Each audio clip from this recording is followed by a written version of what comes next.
Şerife'nin örgü dünyasına hoş geldiniz.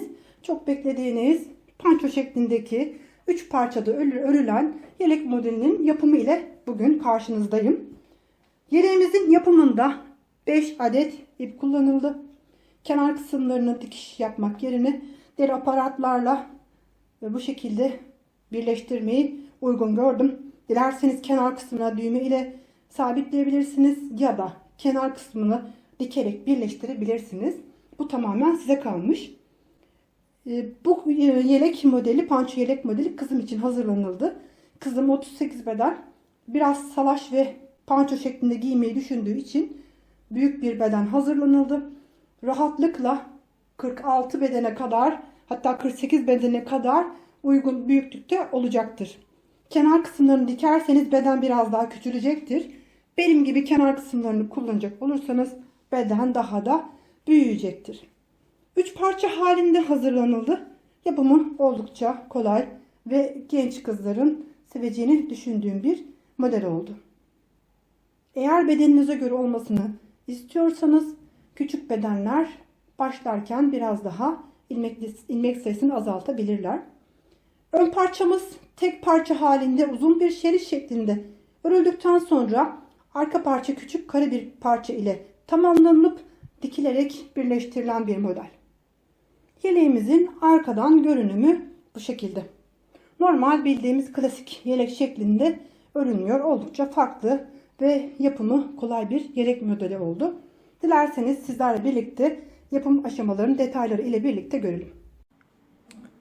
İpim Himalaya Everyday Super Lux. Burası renk numarası. 100 gramı 250 metre olan bir ip. 3,5 numarada şiş kullanıyorum. Şu anda 70 ilmeğimi şişime attım. Hemen örgüme başlıyorum. 70 ilmeğimi şişime attım. Şu anda örgümün arka tarafındayım. Kenar ilmeğini örmeden alıyorum. Sonraki ilmeğimi ters olarak örüyorum.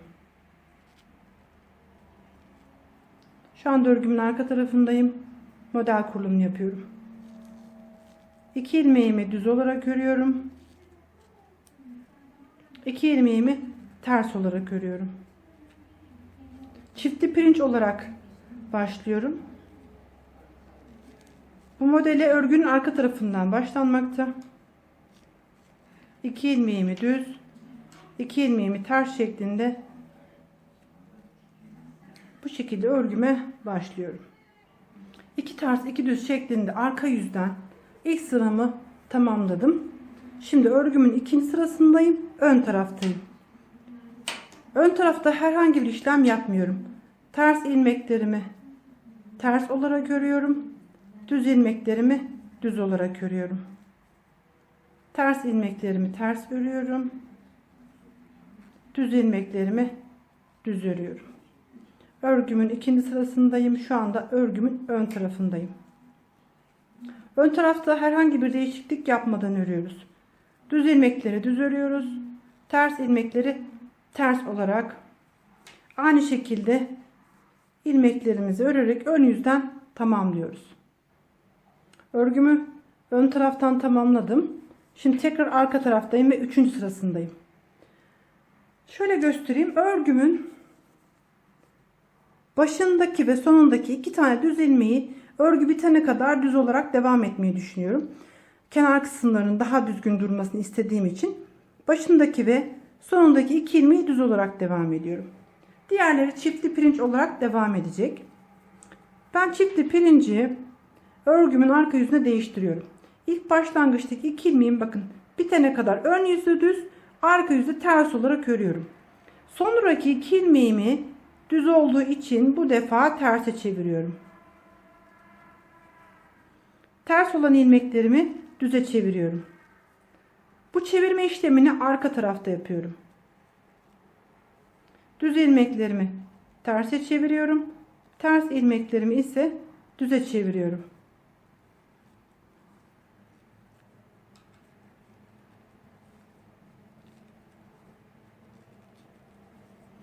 Düz ilmeklerimi ters olarak örüyorum. Ters ilmeklerimi ise düz olarak sıra boyunca bu şekilde değiştirerek ilmeklerimi örmeye devam ediyorum. Sıranın sonuna geldim. 2 tane düz olan ilmeğimi ters olarak örüyorum. Örgünün sonundaki 2 ilmeğimi herhangi bir değiştirme yapmadan arka tarafta ters şeklinde örerek sıramı tamamlıyorum. Dediğim gibi çiftli pirinçlerde arka tarafta ilmekleri değiştiriyoruz ama ön tarafta aynı şekilde örüyoruz. Örgümün başlangıcındaki ilk 2 ilmeğimi düz olarak devam ediyorum. Sonraki 2 ilmeğim de düz. Bunları da aynı şekilde düz olarak örüyorum. 2 ilmeğim ters, bunları da ters olarak örüyorum. Ön tarafta ilmekleri aynı şekilde değiştirmeden örüyoruz. İkinci sırayı bu şekilde tamamlamış oluyoruz. Arka tarafa geçince tersleri düze, düzleri terse çevirerek örgümüze devam ediyoruz. Ön taraftan örgümü tamamladım. Tekrar arka taraftayım. Aynı şekilde ilk başlangıçtaki 2 ilmeğimi örgü bitene kadar arka tarafta ters olarak örüyorum. Şimdi sonrasındaki ilmeklere bakıyorum. 2 tane ters ilmeğim var. Bunları düze çeviriyorum. Arka tarafta ters ilmekleri düze çeviriyoruz. Düz ilmekleri terse çeviriyoruz. Ön tarafta ilmekleri aynı oldukları gibi örerek örgümüze devam ediyoruz.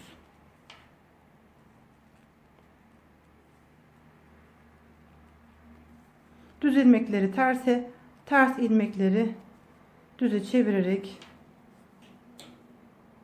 bu şekilde örgümüze devam ediyoruz.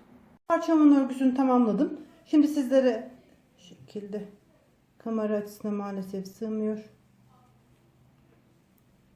Bu şekilde ince uzun olarak ördüğüm bir parça.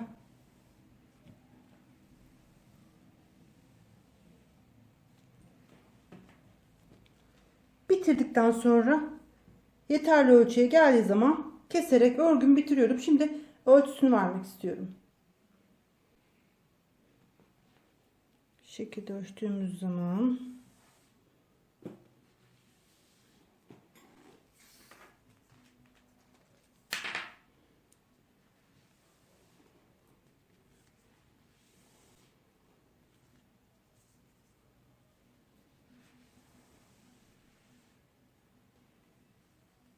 bir buçuk metre.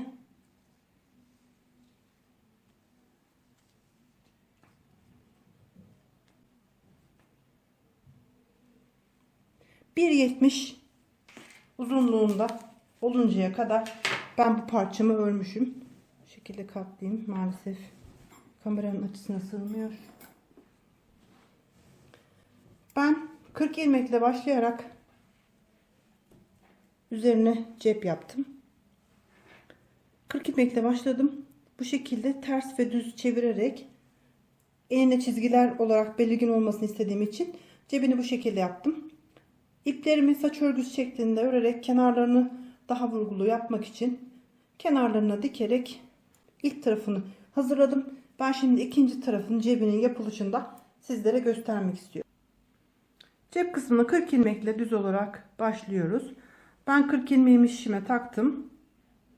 Hemen örgüme başlıyorum. İlk olarak ilmeklerimi düz örüyorum.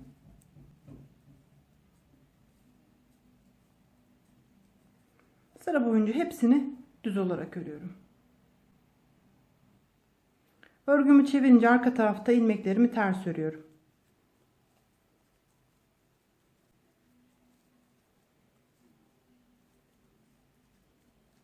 Sıra boyunca hepsini ters olarak devam ediyorum. Örgümün ön yüzündeyim. Sıra boyunca tekrar ilmeklerimi düz örüyorum.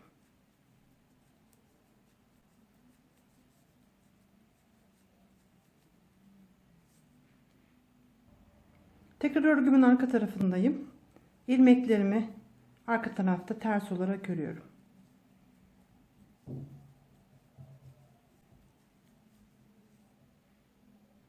Örgümün ön yüzüne geçtiğim zaman 5. sırayı da tekrar düz olarak örüyorum. Şu anda ben örgümün ön yüzündeyim ve ilmeklerimi sıra boyunca düz olarak örüyorum. 5 sırayı tamamladım. Arka taraftan bakın saydığım zaman 1 2 3 4 5 sıra ters oldu. Örgümün arka tarafındayım ve 6. sırasında ilmeklerimi düze çeviriyorum.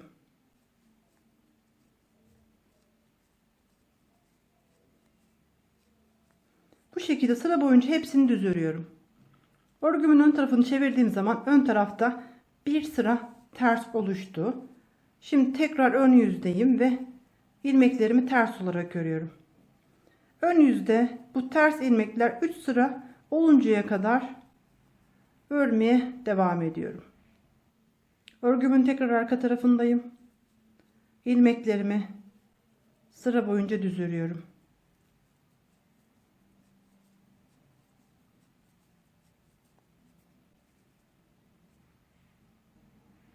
Şimdi tekrar ön yüzdeyim. 1 2 3 sıra ters oldu. 3 sırayı ters tamamladıktan sonra ön tarafta ilmeklerimi tekrar düze çeviriyorum. Aynı bu şekilde 5 sıra düz, 3 sıra ters, 5 sıra düz, 3 sıra ters şeklinde bu tersler 1 2 3 4 5 6 7 8 9 10 11 tane oluncaya kadar cebimi örmeye devam ediyorum. Başlangıcı ile birlikte düz sıraları 1 2 3 4 5 6 7 8 9 10 11 12 tane olduğu zaman keserek cebimi tamamlıyorum. Ben cep kısmını tamamladım. Keserek bitirdim. Gördüğünüz gibi şu şekilde iki kenarını eşitledim. Aşağıdan ne kadar kalmasını istediğim bölümü ayarladım. Şöyle iğnelemek istiyorum. Kaymasını istemiyorum.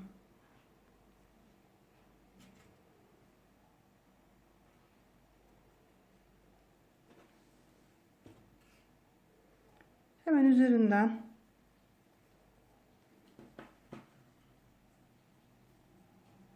şu şekilde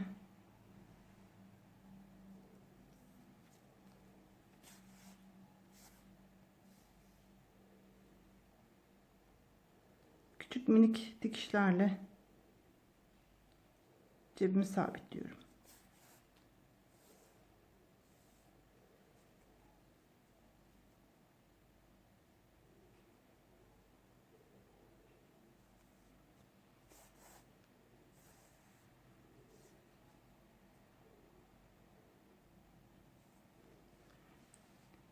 Bu kısmı akordeon gibi biraz dalgalı görünmesini istediğim için çok bu şekilde esneterek tutturmuyorum. Normal kendi duruş şeklini rahat bir şekilde bırakıyorum ve 3 etrafını dikerek cebimi buraya sabitliyorum. Cep parçasının etrafına saç örgüsü yaparak daha belirgin hale getirmek istiyorum. Bunun için 9 tane ipimi aynı uzunlukta uzun bir şekilde yaklaşık 1,5 metre kadar uzunlukta kestim. Hemen şuraya masama sabitlemek istiyorum.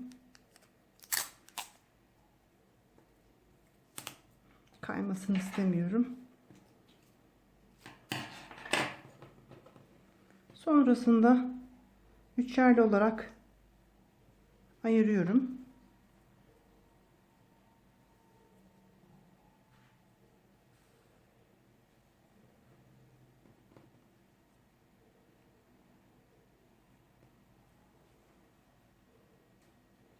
Aynı saç örgüsü yapar gibi bu parçayı örerek cebimin uzunluğunda denk gelecek şekilde devam ediyorum.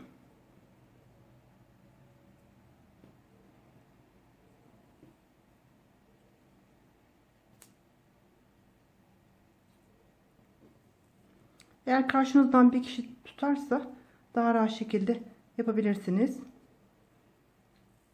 Bu şekilde aynı saç örer gibi saç örgüsü kısmını hazırlıyorum. Cep kısmını diktim. Saç örgümü de yaptım. Saç örgümde şu şekilde hemen ucunu bantladım iplerim pürçünmesin diye. Ucunu bakın şu şekilde yeleğimin içerisine koyuyorum ve bu kısmı önce sağlamlaştırıyorum.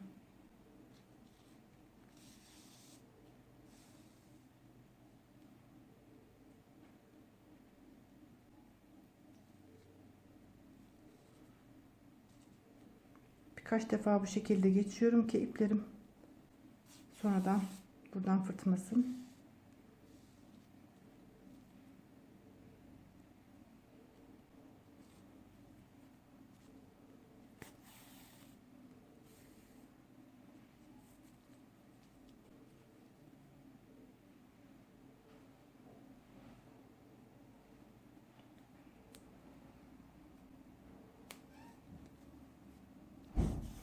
Birkaç defa bu şekilde sabitledikten sonra normal üzerinden tel alır gibi minik dikişlerle tutturuyorum. Şekilli tam dikişimin üzerine getiriyorum. Ve bakın hemen orta kısmına batıyorum.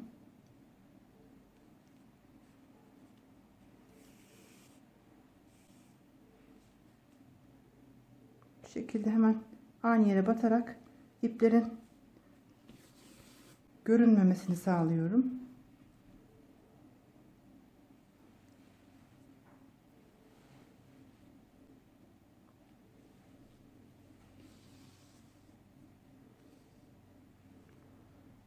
Bu şekilde düzgün bir şekilde yerleştirerek etrafını döndürüyorum. Üzerinden diktikten sonra bitiş kısmında aynı buradaki gibi ipimi sabitleyerek tamamlıyorum. Ben arka parçaya başlıyorum. Arka parça için şişime 110 ilmek attım. 110 ilmek atarak örgüme başlıyorum. Şu anda örgümün arka tarafındayım ve ilk sırasındayım. Aynı diğer ön parçada olduğu gibi ilk başlangıç 2 ilmeğini ters örerek başlıyorum. Mutlaka iki kenarda arka yüzde ters, ön yüzde düz olarak bir şerit şeklinde koyduk. Bunları devam etmeniz lazım. Sonrasındaki 2 ilmeğimi düz, 2 ilmek ters, 2 ilmek düz.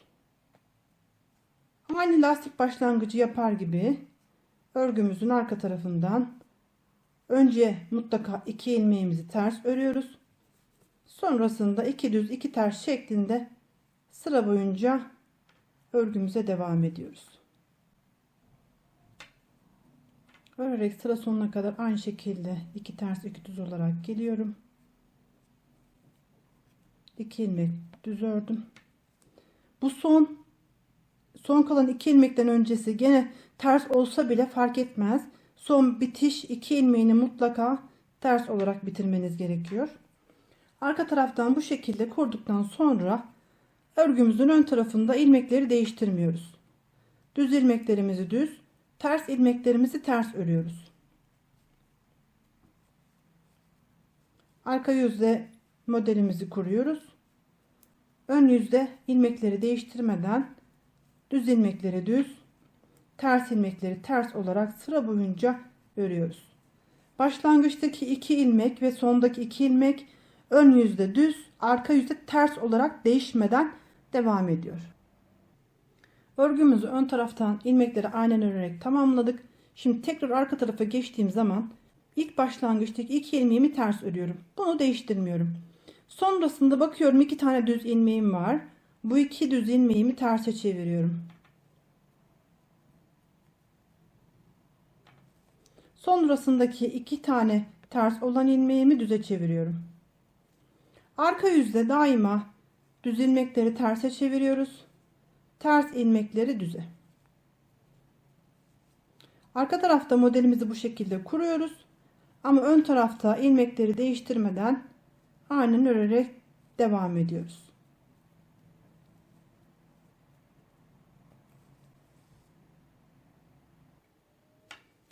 Arka taraftan aynı şekilde ilmeklerimi değiştirerek devam ettim. Sıra sonuna geliyorum. Sondaki 2 ilmeğimi değiştirmiyorum. Arka taraftan ters olarak örüyorum. Örgümün tekrar ön tarafına geçtim. başlangıçtaki ilk iki ilmeğimi düz örüyorum. Sonrasındaki iki ilmeğime bakıyorum. Bunlar düz. Aynen düz olarak örüyorum. İlmeklere bakıyorum. Düz ilmek ise düz olarak örüyorum. Ters ilmek ise ters olarak örüyorum. Ön tarafta herhangi bir değiştirme yapmadan örgüme devam ediyorum.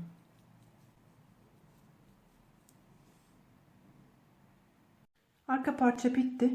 Ben keserek bunu tamamladım. Şimdi sizlere ölçüsünü vermek istiyorum.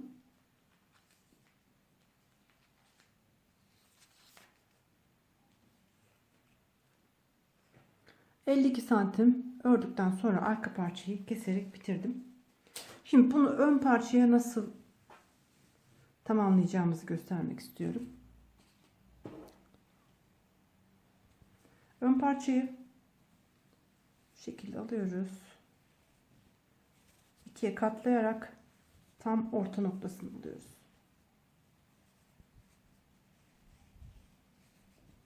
Bu şekilde tam orta noktasını buluyoruz. Bunun orta noktasını arka parçayı da aynı şekilde ikiye katlıyorum. Ve orta noktasını buluyorum.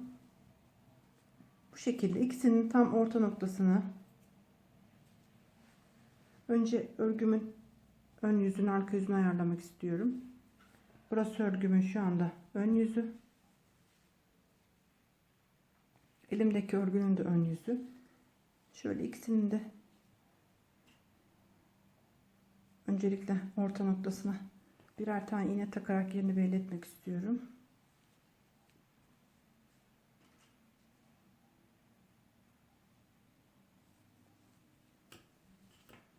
Bu şekilde açıyorum.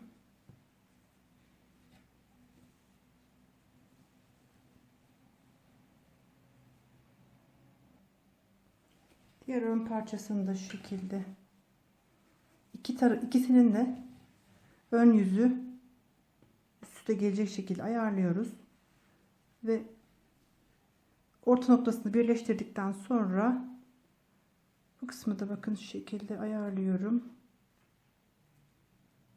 Burayı iğneliyorum. Aynı şekilde örgümün diğer kenarını da ayarlıyorum ve burayı da iğneliyorum. Sonra bu aradaki kısmı dikerek birleştiriyorum. Arka parçanın olduğu bölümü ön tarafa getirdim. Başlangıç yerini görebilmek için. Hemen şu başlangıç kısmından başlıyorum dikmeye.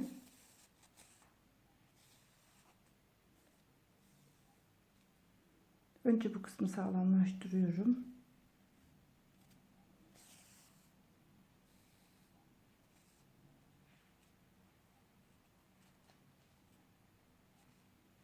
Sonra hemen iç kısımdan aynı makine dikişi yapar gibi dikmeye başlıyorum.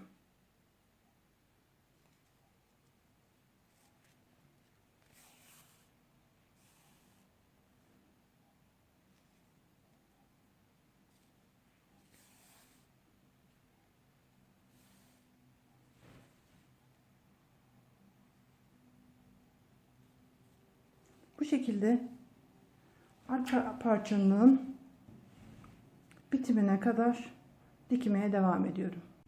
Yeleğimiz bitti.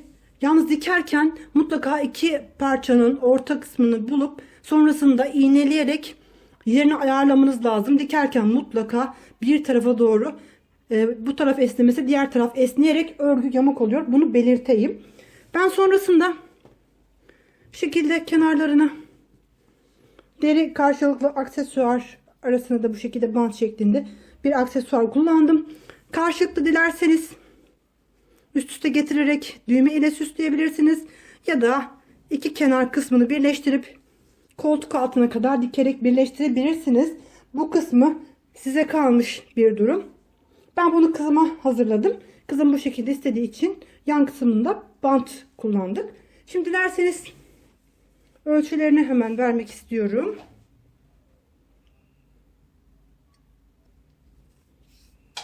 Arkadaki sırt bölümüne gelen parçamızın uzunluğu 55 santimetre.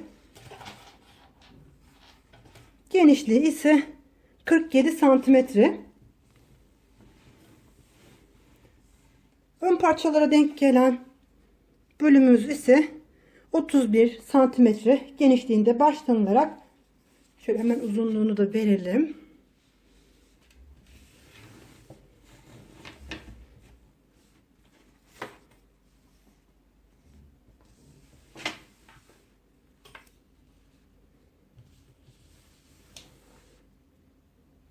Buraya kadar 1,5 metre.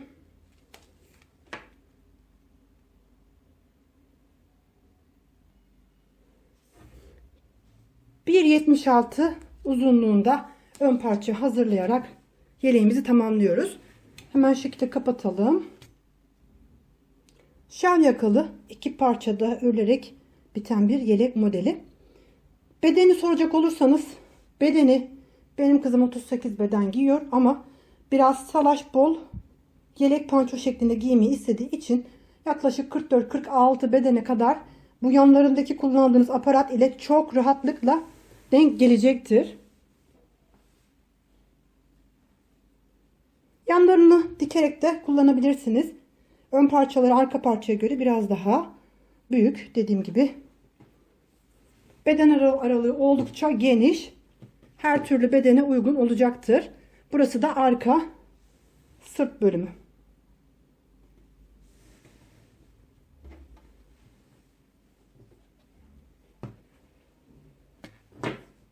Kamera açısı daha küçük olduğu için yeleğin tamamını almıyor maalesef. Herkese kolay gelsin.